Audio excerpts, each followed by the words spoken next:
Hi, welcome to my channel. నేను మీ Lakshmi మికిలాక్స్. Evening టైంలో ఏదో ఒకసారి స్నాక్స్ తినాలనిపించదు కదా ఫ్రెండ్స్. అప్పటికప్పుడు ఇంట్లో ఏమీ లేనప్పుడు మనకు కొంచెం అన్నం మిగిలిన చాలు, అన్నంతో ఇలా పునుగులు వేసుకొని స్నాక్స్ తినవచ్చు. ఇవి చాలా అంటే చాలా బాగుంటాయి. ఇవి ఎలా చేయాలనో వీడియోలోకి వెళ్ళి చూసేద్దాం పదండి. ముందుగా అన్నం ఇలా నలుపుకొని వాటర్ వేసుకొని మిక్సీ పట్టుకోవాలి మెత్తగా. వాటర్ అయిపోతే లోడ్ పట్టుద్దండి. ఈ విధంగా మెత్తగా పట్టుకోవాలి. జావ అయితే రావు పునుగులు. అన్నం మిక్సీ పట్టుకున్న దానికి జీలకర్ర, పచ్చిమిర్చి, ఆనియన్, కరివేపాకు ఇవన్నీ వేసుకోవాలి సరిపడా. మీకు ఎంతవరకు కావాలో అంతవరకు వేసుకోండి, దానికి సరిపడా. కొంచెం శనగపిండి కలుపుకోవాలి.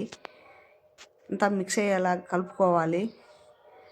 టేస్ట్ తగ్గట్టు సాల్ట్ వేసుకోవాలి. అంతా ఇలా కలుపుకొని మిక్స్ చేసి పక్కన పెట్టుకోవాలి. పొయ్యి మీద కళాయి పెట్టి ఆయిల్ వేసుకొని వేడవగానే ఇలా చిన్న చిన్న బాల్స్ చేసి వేసుకోవాలండి.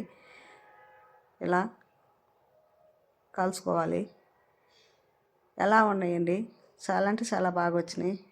ఓకే ఫ్రెండ్స్, ఈ వీడియో కనుక మీకు నచ్చినట్టయితే లైక్ చేయండి, కామెంట్ చేయండి వీడియో గురించి ఏమనుకుంటున్నారో. అలాగే మన ఛానల్ కొత్తగా చూస్తున్న వారైతే సబ్స్క్రైబ్ చేయండి ఫ్రెండ్స్. ఇంకో మంచి వీడియోతో మీ ముందుకు వస్తాను. ఈ వీడియో మీకు నచ్చింది అనుకుంటున్నాను. పోతూ మటుకు లైక్ మర్చిపోవద్దు ఫ్రెండ్స్. లైక్ మీ, సపోర్ట్ మీ.